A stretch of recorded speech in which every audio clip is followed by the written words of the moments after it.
जय श्री राम। रामचरितमानस की कथा में आपका स्वागत है।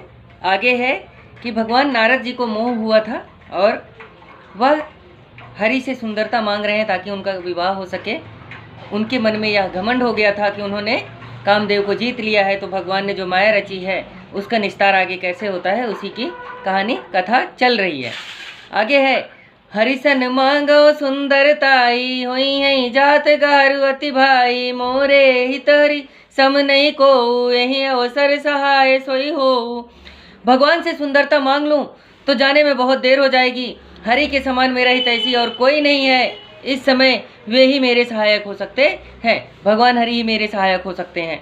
बहुविधि विनय कीन तहि काला प्रगट्यूं, प्रभु कौतुकी कृपाला, प्रभु विलोक मुनि नयन जुड़ाने, वही है काज हुए हरसाने। उस समय नारद जी ने भगवान की बहुत प्रकार से विनती की, तब कौतुकी कृपालु प्रभु वहीं प्रकट हो गए। प्रभु को देखकर नारद जी के नेत्र शीतल हो गए। काम बन जाएगा यह समझ के मन में बहुत प्रसन्न हुए। उन्होंने भगवान को याद किया और भगवान वहीं प्रकट हो गए। और उन्होंने जैसे ही प्रभु ने दर्शन दिए नारद जी को, नारद जी बहुत खुशी हो गए। अति आरती कह कई कथा सुनाए, करऊँ कृपा करी हो सहाय, आपन रूप देहु प्रभु मोहि, आन भाति नहीं पावोई, जही विधिनाथ होई हित मोरा, करऊँ सुबेगी दास मैं तोरा, निज माया बलि देख विशाला, हियर से हंसी बोले दीन दयाला, जही विधि होई है परम हित, नारद सुनऊ तुम्हार, सोई हम करब नार कछु बचन नमृषा हमार। आगे है कि बड़ी दीनता से जब भगवान प्रकट हुए नारद जी के सामने तो बड़ी दीनता से सब कथा सुना दी और कहा, हे प्रभु मुझ पर कृपा कीजिए और सहायक बनिए। आप अपना रूप मुझे दे दीजिए, क्योंकि और किसी प्रकार से मैं उसे नहीं पाऊंगा, उस कन्या से मेरा विवाह नहीं होगा। हे नाथ, जिस प्रकार से मेरा भला हो वही शीघ्र कीजिए, मैं आपका दास हूँ। अपनी माया का बड़ा प्रभाव देखकर दीनों पर दया करने वाले भगवान मन ही मन हंसकर बोले। अब क्या हुआ कि नारद भगवान को पहले तो यह गर्व हो गया था कि मैंने कामदेव को जीत लिया है। भगवान ने मार्ग में जाते वक्त जब नारद भगवान जा रहे हैं तो उन्होंने एक बहुत अच्छा सुंदर नगर बनाया जहाँ पर एक कन्या का जन्म दिया। उस कन्या का विवाह स्वयंवर रचा गया है जहाँ पर नारद भगवान गए। अब जब नारद भगवान गए तो उनको वहाँ पे फिर से मोह हो गया कि इससे अगर विवाह होगा तो मैं अमरता पा जाऊँगा। तो उससे विवाह करने के लिए भगवान से सुंदरता मांग रहे हैं और भगवान उन पर अपनी माया का प्रबल प्रभाव देख करके कहते हैं कि जो तुम्हारे लिए हितकर होगा वही मैं करूँगा।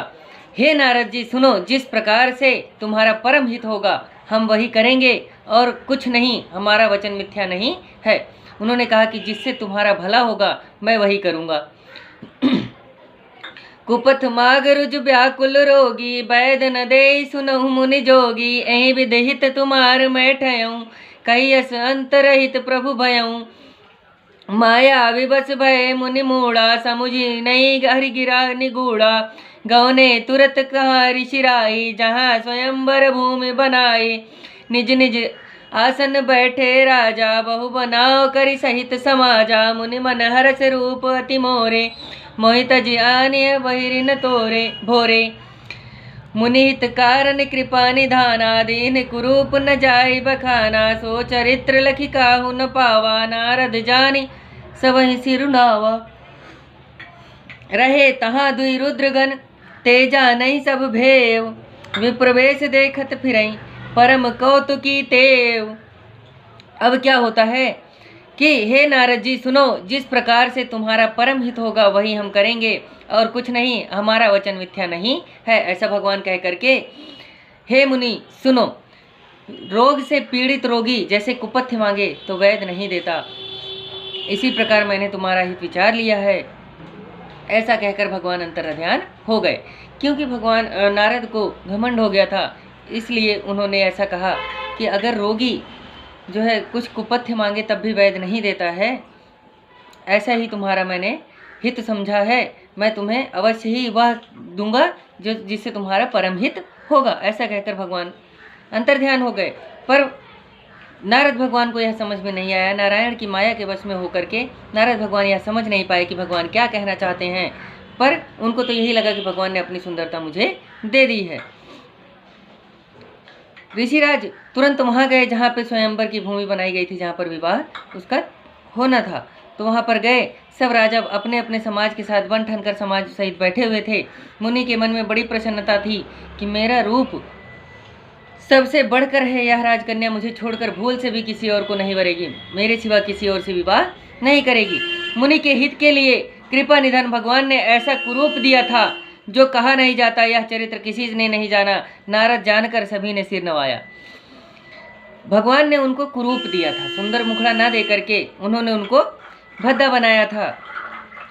पर सबको वहाँ पे नारद भगवान ही दिख रहे थे कि नारद भगवान विवाह करने के लिए आए हैं, सबको ये दिख रहे थे। तो सब उनको जो प्रणाम कर रहे थे वह नारद भगवान जान करके ही प्रणाम कर रहे थे। वहाँ पर शिव जी के 2 गण भी थे, वे सब भेद जानते थे, वे भी बड़े खिलवाड़ से ब्राह्मण के वेश में वहाँ कौतुक देखते फिरते थे। वहाँ पर 2 रुद्रगण थे, यानी भगवान शिव के गण थे 2, जो वहाँ पर बैठे वहाँ पर देख रहे थे, भगवान ब्राह्मण का रूप लेकर के यहाँ वहाँ घूम रहे थे, देख रहे थे कौन कौन राजा आए हैं, ऋषि भगवान, ये नारद भगवान भी आए हैं। तो वह जो है सब देख सकते थे।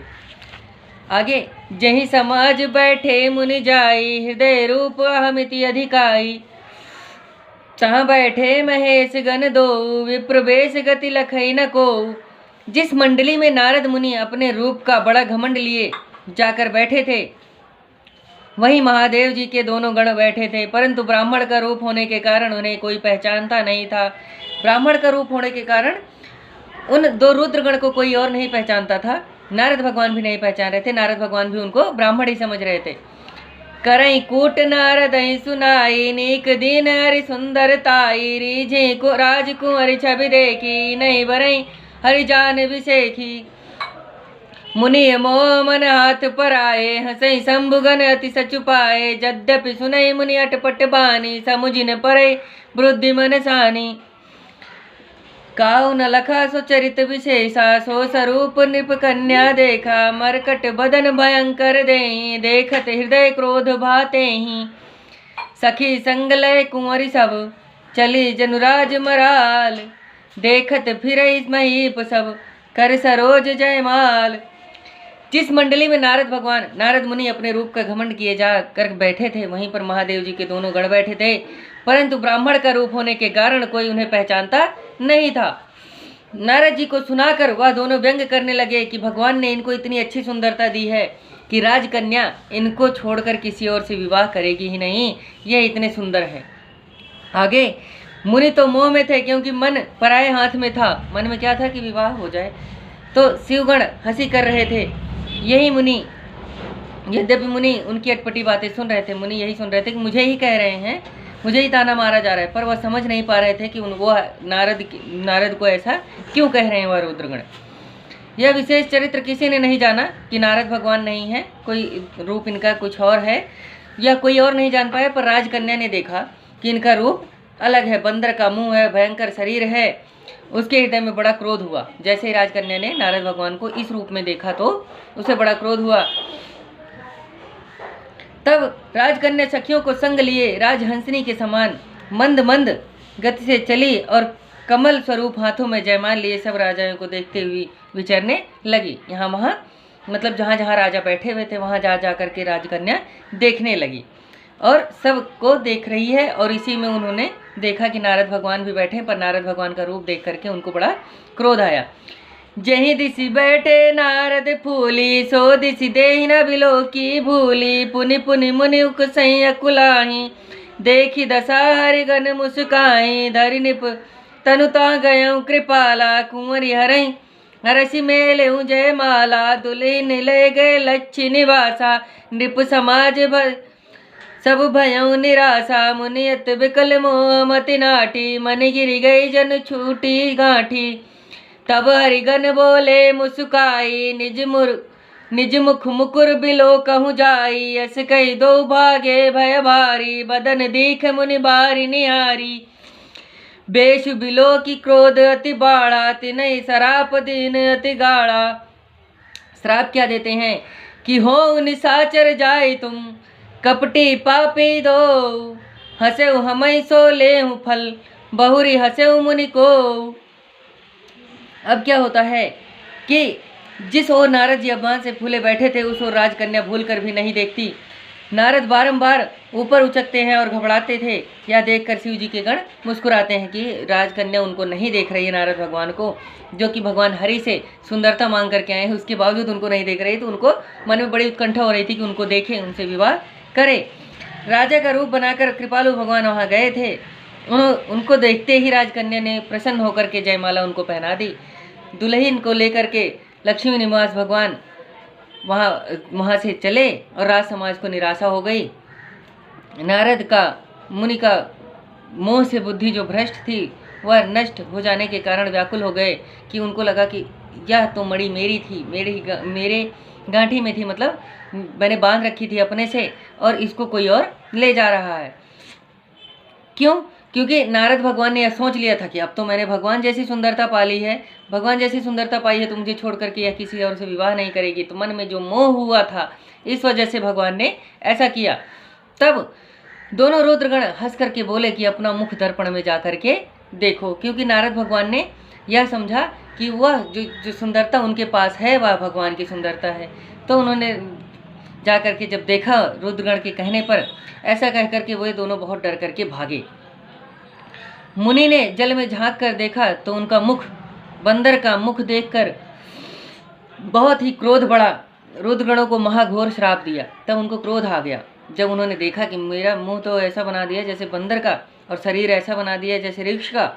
तो उन्होंने क्या दिया, उन्होंने जा करके उन दोनों को श्राप दिया। सबसे पहले तो उन्होंने उन दोनों को श्राप दिया जो हंसी कर रहे थे इतनी देर से। तुम दोनों छली और पापी हो, जाकर राक्षस हो जाओ। हमको देखकर हंसे हो सो इसका फल भोगो, फिर किसी मुनि की हंसी करना। अब देखता हूँ कि तुम किसी और मुनि की हंसी कैसे करते हो। ऐसा श्राप दिया उन्होंने कि जा करके आप दोनों छली पापी हो, तो तुम दोनों जा करके राक्षस होगे। पुनि जल देख रूप निज पावा, तदपि हृदय संतोष नावा।